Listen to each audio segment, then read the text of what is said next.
Hello दोस्तों, स्वागत है आपके अपने यूट्यूब चैनल सुमित आल एग्जाम स्टडी में। दोस्तों, जो 800 प्रश्नों की सीरीज़ मैं करा रहा हूं दोस्तों, ये पार्ट नंबर उसका 8वां शायद 9वां पार्ट है दोस्तों। अगर आपने पिछले पार्ट नहीं देखे अभी तक तो उन्हें जो है आप देख लीजिएगा। आई बटन में भी लिंक दे दूंगा और डिस्क्रिप्शन में भी लिंक दे दूंगा। मोस्ट इंपॉर्टेंट क्वेश्चन है दोस्तों, रैपिड फाइट है और सर्वाधिक प्रश्न आप देखना यहीं से पूछे जाएंगे। माना कि दोस्तों ये कुछ प्रश्न मेरे द्वारा जो दिए जा रहे हैं आपके लिए वो सरल हैं और कुछ कठिन भी है दोस्तों, लेकिन आपके एग्जाम के लिए मोस्ट इंपॉर्टेंट है दोस्तों, क्योंकि सर्वाधिक प्रश्न यहीं से छपने वाले हैं। और मैं जो आपको प्रश्न कराने वाला हूं ये प्रीवियस ईयर हैं, यानी 2018 वाली वैकेंसी में सभी प्रश्न पूछे गए हैं। तो चलिए स्टार्ट करते हैं फर्स्ट क्वेश्चन से। क्योंकि आपका समय बहुत कीमती है इसलिए मैं बर्बाद नहीं कराना चाहता हूं। कम समय में आपका अधिक से अधिक रिवीजन करवा रहा हूं दोस्तों, और जो है मुझसे जो भी डिलीवर हो रहा है आपके लिए मैं आपको डिलीवर करने की कोशिश कर रहा हूं। चलिए फर्स्ट क्वेश्चन से स्टार्ट करते हैं। कौन सा यंत्र समुद्र के स्तर से ऊपर की वस्तुओं को देखने के लिए पनडुब्बी में प्रयोग किया जाता है?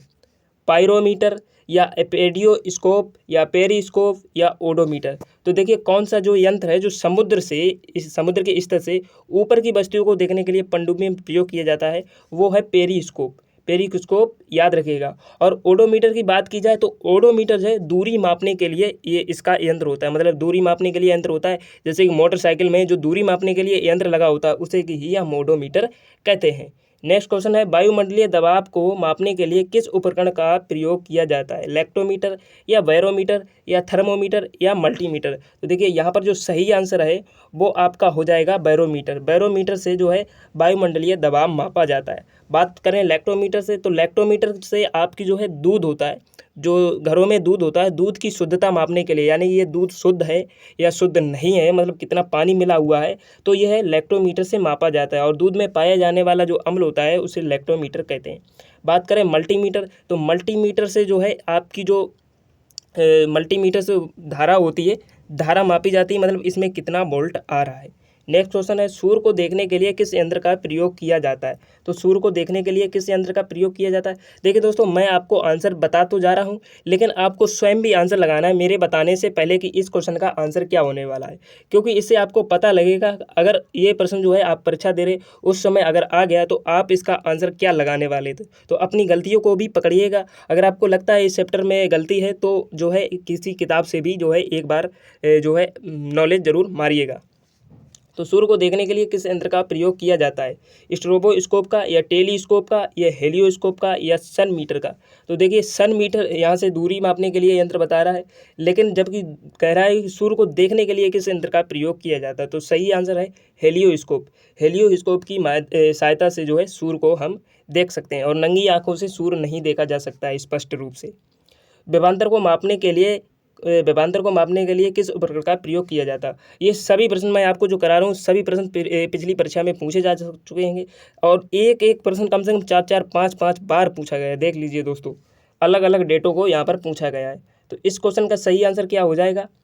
अमीटर या गैल्वेनोमीटर या विभव मापी या वोल्ट मीटर? तो देखिए विभवांतर को मापने के लिए वोल्ट मीटर का प्रयोग किया जाता है, याद रखिएगा दोस्तों। और जो विद्युत धारा को मापने के लिए अमीटर का प्रयोग किया जाता है, याद रखिएगा दोस्तों दोनों क्वेश्चनों को। एक सॉफ्ट की आवर्तन गति को निर्धारित करने के लिए इस्तेमाल किया जाता है डैश लगाकर। क्या इस्तेमाल किया जाता है देखते हैं। स्पीडोमीटर या टैकोमीटर या एनेमोमीटर या क्रोमोमीटर? तो देखिए एक सॉफ्ट की आवर्तन गति को निर्धारित करने के लिए हम टैकोमीटर का प्रयोग करते हैं। अब बात करें एनेमोमीटर की, तो एनेमोमीटर जो है हवाई जहाज की दूरी मापने के लिए उपयोग किया जाता है। नेक्स्ट क्वेश्चन पर बढ़ते हैं। विभव मापी मूलतः एक क्या है? देखिए दोस्तों, इस पार्ट में मैंने जो क्वेश्चन ऐड किए हैं वो सभी प्रश्न मुझे लगता है कि सारे प्रश्न जो है कहीं ना कहीं ग्रुप डी में कई बार पूछे जाएंगे, इसीलिए इस चैप्टर को मैं लेके आया हूँ दोस्तों। तो सभी जो है जो मैंने पार्ट पीछे अपलोड किए उन्हें भी आप देख लीजिएगा, क्योंकि विद न्यूमेरिकल वो पार्ट अपलोड किए गए हैं। चलिए देखते हैं, विभव मापी एक मूलतः क्या है? मापन उपकरण है या संयोजक उपकरण है या आंशक उपकरण है या संकेतक उपकरण है? जैसा कि बताया कि विभव मापी एक वोल्टीमीटर मापने वाला यंत्र है, तो यहाँ पर मापक उपकरण हो जाएगा। क्या आंसर हो जाएगा? मापक उपकरण। नेक्स्ट क्वेश्चन है, इनमें से किस उपकरण से विद्युत धारा मापा जाता है? वोल्टीमीटर से या अमीटर से या ओम मीटर से या बेम मीटर से? तो इनमें से किस उपकरण के माध्यम से विद्युत धारा मापी जाती है? वह है आपका अमीटर। अमीटर के माध्यम से आपकी विद्युत धारा मापी जाती है, और वोल्टीमीटर की सहायता से आपके वोल्ट मापे जाते हैं। ठीक है, याद रखिएगा। अब नेक्स्ट क्वेश्चन है हमारा, नेक्स्ट क्वेश्चन है कि अमीटर को परिपथ में श्रेणी में संयोजित किया जाता है। देखते हैं क्या मतलब ऑप्शन सही है। 3 ऑप्शन यहाँ पर गलत हैं और 1 ऑप्शन यहाँ पर सही है। तो देखते हैं कौन सा सही है। परिपथ में श्रेणी संयोजित किया जाता है। निम्न विद्युत प्रतिरोध होना चाहिए, कम विद्युत खींचना है, उपरोक्त सभी हैं। तो देखिए परिपथ में श्रेणी में संयोजित किया जाता है अमीटर, बिल्कुल सही बात है। और वोल्टीमीटर जो है वो उसमें संयोजित किया जाता है समांतर क्रम में। और यहाँ पर निम्न विद्युत प्रतिरोध होना चाहिए, बिल्कुल सही बात है। कम विद्युत खींचना चाहिए, बिल्कुल सही बात है। अमीटर जो है कम विद्युत खींचता है। यहाँ पर तो जो आपके आंसर हो जाएंगे वो सभी हो जाएंगे, तो उपरोक्त आप सभी लगाएंगे। नेक्स्ट क्वेश्चन, किसको मापने के लिए स्टेला एगोमोमीटर का उपयोग किया जाता है? शुद्ध गतिका श्यानता, या पृष्ठ तनाव को, या आवर्तनांक सूचक को, या प्रकाशिक क्रियाकलाप को। तो यहाँ पर जो स्टेगलागोमीटर जो है वो पृष्ठ तनाव को मापने के लिए काम में लिया जाता है। नेक्स्ट क्वेश्चन है हमारा, निम्नलिखित में से कौन सा प्रभावी मापन उपकरण एक क्षेत्र मीटर है? देखिए दोस्तों, मैं आपका बहुत अधिक समय नहीं ले रहा हूँ। ज़्यादा से ज़्यादा 10 से 12 मिनट की वीडियो बनाता हूँ और उसमें भी 30 से 40% आपको कवर करवा देता हूँ, जबकि बड़े बड़े चैनल वाले कम से कम 30-40% को कराने के लिए 2-2 घंटे लेते हैं। तो मैं आपका केवल रिवीजन करवाने वाला हूँ और जितना हो रहा है, जितना मैं करने वाला हूँ, आप सोच नहीं सकते जितना मैं करने वाला हूँ। 17 अगस्त तक बहुत कुछ करने वाला हूँ, इसलिए जो है चैनल को आप सब्सक्राइब ज़रूर कर लीजिएगा। नेक्स्ट प्रश्न है, निम्नलिखित में से कौन सा प्रभावी मापन उपकरण एक क्षेत्र मीटर है? तो वेंचुरीमीटर है, या रोटामीटर है, या पिटॉट ट्यूब है, या तप्त तार पेवन वेगमापी है। तो यहाँ पर जो सही आंसर है वो क्षेत्र मीटर मापने वाला है पिटॉट ट्यूब। प्रभावी मापन का उपकरण एक क्षेत्र मीटर है पिटॉट ट्यूब। नेक्स्ट क्वेश्चन है हमारा, मल्टीमीटर में होता है करंट और ओम मीटर, या वोल्टीमीटर और ओम मीटर, या वोल्टमीटर और करंट मीटर, या वोल्टमीटर, करंट मीटर और ओम मीटर। देखिए मल्टीमीटर में सभी होते हैं, वोल्ट मीटर भी होते हैं, करंट मीटर भी होते हैं और ओम मीटर भी होता है, क्योंकि यह एक यंत्र है और जो है किसी भी चीज़ को जब मतलब सही किया जाता है, कोई बिगड़ी हुई चीज़ों को, तो उसमें जो है वोल्ट मीटर और करंट मीटर, ओम मीटर मापने के लिए मल्टीमीटर का प्रयोग किया जाता है। रिएक्टर पैमाने के बारे में निम्न में से क्या गलत है? रिएक्टर पैमाने के लिए कौन सा यहाँ पर ऑप्शन गलत है? 3% सही है, 1 ऑप्शन गलत है। तो इसमें 1935 में चार्ल्स रिएक्टर और गुटेनबर्ग द्वारा विकसित किया गया था, बिल्कुल सही बात है। ये एक लघुगणकीय पैमाना है, बिल्कुल सही बात है। इसमें भूकंप मापी के उपयोग द्वारा नापा जा सकता है, बिल्कुल सही बात है। रिएक्टर पैमाने पर 8-9 की तीव्रता का अर्थ है हल्का भूकंप, यही गलत है दोस्तों। ऑप्शन नंबर आपका डी जो है गलत हो जाएगा, बाकी 3 ऑप्शन आपके सही हैं। नेक्स्ट क्वेश्चन है, एक तरल पदार्थ के घनत्व को मापने के लिए किसका प्रयोग किया जाता है? तो यहाँ पर किसका प्रयोग किया जाता है? आर्द्रता मापी का, या हाइड्रोमीटर का, या हिप्सोमीटर का, या फायदोमीटर का। तो देखिए किसी तरल पदार्थ के घनत्व को मापने के लिए हाइड्रोमीटर का उपयोग किया जाता है, तो ऑप्शन नंबर आपका बी जो है सही आंसर हो जाएगा। और फायदोमीटर जो है दूरी मापने के लिए यंत्र होता है, फायदोमीटर की सहायता से आप जो है दूरी माप सकते हैं। और आर्द्रता मापी से जो है आप नमी माप सकते हैं कि कितनी कहाँ पर नमी है, इसे आर्द्रता मापी से मापा जाता है। नेक्स्ट क्वेश्चन, पानी के अंदर की वस्तुओं का पता लगाने के लिए किस यंत्र का उपयोग किया जाता है? लेजर का, या रडार का, या सोनार का, या स्कूबा का। तो इस क्वेश्चन का सही जो आंसर है वो है ऑप्शन नंबर सी आपका सोनार। सोनार की सहायता से जो है आप पानी के अंदर की वस्तु का पता लगा सकते हैं कि कौन सी वस्तु कहाँ पर पड़ी है, ये सोनार के माध्यम से पता लगता है। जहाज़ों में क्या मापने के लिए इको लोकेशन का उपयोग किया जाता है? प्रकाश की गहराई, या मछलियों की सघनता, या पानी की गहराई, या समुद्री वनस्पति की सघनता। तो पानी की जो गहराई होती है वो इकोलेशन के माध्यम से आपको बताई जाती है कि मतलब यहाँ पर कितनी गहराई है, तो ये इकोलोकेशन की सहायता से पता लगाई जा सकती है। तो यहाँ पर ऑप्शन नंबर आपका सी सही हो जाएगा, पानी की गहराई। नेक्स्ट क्वेश्चन है, दूध के घनत्व को निर्धारित करने के लिए कौन सा उपकरण उपयोगी है? दूध के घनत्व के लिए कौन सा उपकरण उपयोगी है? तो हाइड्रोमीटर है, लैक्टोमीटर है, या बैरोमीटर है, या थर्मोमीटर है। तो जैसा कि मैंने आपको पीछे बताया कि दूध के अंतर्गत जो है लैक्टोमीटर अम्ल पाया जाता है, तो दूध की शुद्धता भी लैक्टोमीटर के सहायता से ही नापी जाती है। तो यहाँ पर ऑप्शन नंबर आपका वी सही आंसर हो जाएगा। बैरोमीटर की बात की जाए तो बैरोमीटर भूकंप की तीव्रता को मापने वाला यंत्र है, और हाइड्रोमीटर जो है घनत्व को मापने वाला यंत्र है। नेक्स्ट क्वेश्चन, ऑटोमोबाइल में यात्रा की दूरी को मापने के लिए ऑटोमोबाइल में यात्रा की दूरी को मापने के लिए निम्न में से किस उपकरण का प्रयोग किया जाता है। तो इस क्वेश्चन को याद रखिएगा क्योंकि 5 से 6 बार ये पूछा गया और इस बार भी कई बार रिपीट होने वाला क्वेश्चन है। तो इस क्वेश्चन का सही आंसर क्या हो जाएगा? तो इस क्वेश्चन का सही आंसर स्पीडोमीटर हो जाएगा या ओडोमीटर हो जाएगा या टेकोमीटर हो जाएगा या पेडोमीटर हो जाएगा।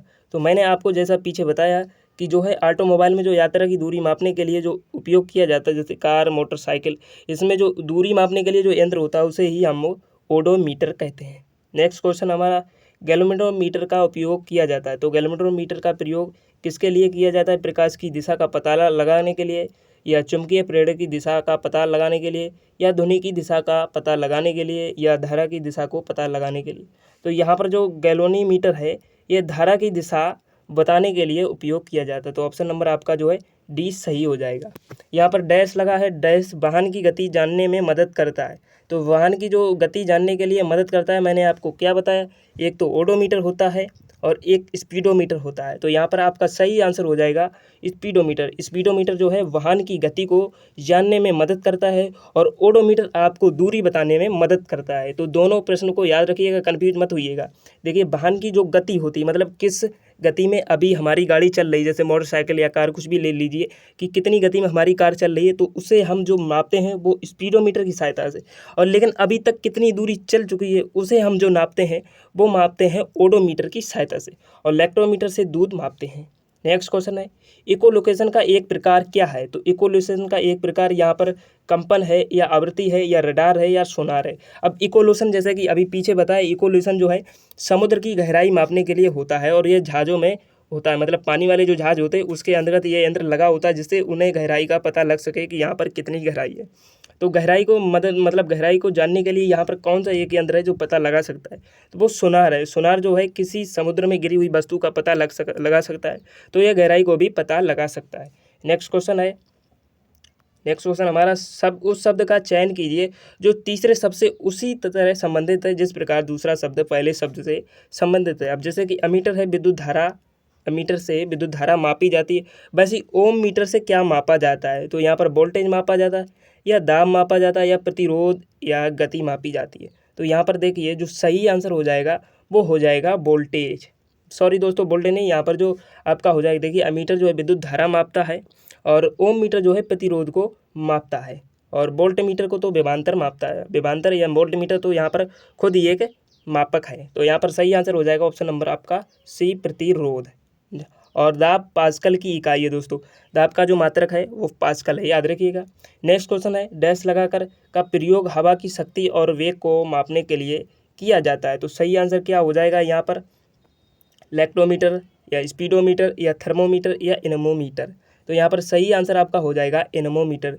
एनेमोमीटर का प्रयोग करके हवा की शक्ति और वेग को भी मापा जाता है, और स्पीडोमीटर से आपको बताया दूरी मापने के लिए होता है, और लैक्टोमीटर आपको बताया दूध की शुद्धता मापने के लिए होता है। प्रकाश वर्ष किसका एकक है? तो प्रकाश वर्ष किसका एकक है?